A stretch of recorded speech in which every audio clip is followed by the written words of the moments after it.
श्री साईं सच्चरित्र अध्याय 35 काका महाजनी के मित्र। काका महाजनी के मित्र निराकारवादी तथा मूर्ति पूजा के सर्वथा विरुद्ध थे। कौतूहलवश वे काका महाजनी के साथ दो शर्तों पर शिरडी चलने को सहमत हो गए कि बाबा को नमस्कार न करेंगे और न ही उन्हें कोई दक्षिणा देंगे। जब काका ने स्वीकारात्मक उत्तर दे दिया तब फिर शनिवार की रात्रि को उन दोनों ने बम्बई से प्रस्थान कर दिया और दूसरे ही दिन प्रातःकाल शिरडी पहुंच गए। जैसे ही उन्होंने मस्जिद में पैर रखा उसी समय बाबा ने उनके मित्र की ओर थोड़ी देर देखकर उनसे कहा कि अरे आइए श्रीमान पधारिए, आपका स्वागत है।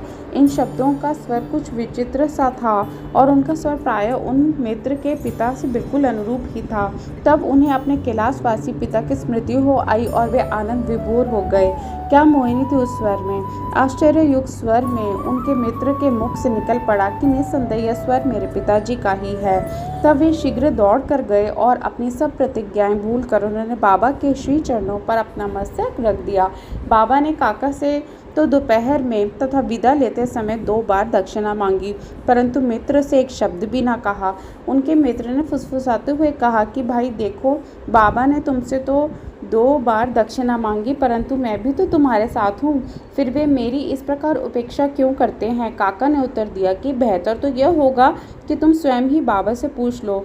बाबा ने पूछा कि क्या कानाफूसी हो रही है? तब उनके मित्र ने कहा कि क्या मैं भी आपको दक्षिणा दूं?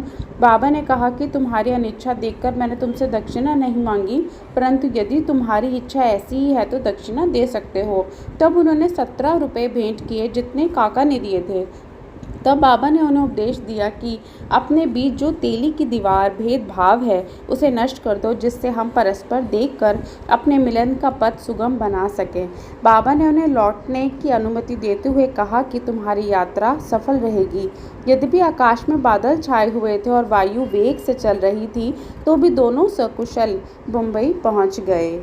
पहुंचकर जब उन्होंने द्वार तथा खिड़कियां खोली तो वहां 2 मृत चिड़ियां पड़ी थी। एक तीसरी उनके सामने ही फुर करके खिड़की से उड़ गई। उन्हें विचार आया कि यदि मैंने खिड़की खुली छोड़ी होती तो इन जीवों के प्राण अवश्य बच गए होते, परंतु फिर उन्हें विचार आया कि यह उनके भाग्यानुसार ही हुआ है और बाबा ने तीसरे की प्राण रक्षा के हेतु हमें शीघ्र ही वहां से वापस भेज दिया है। ओम साईं राम।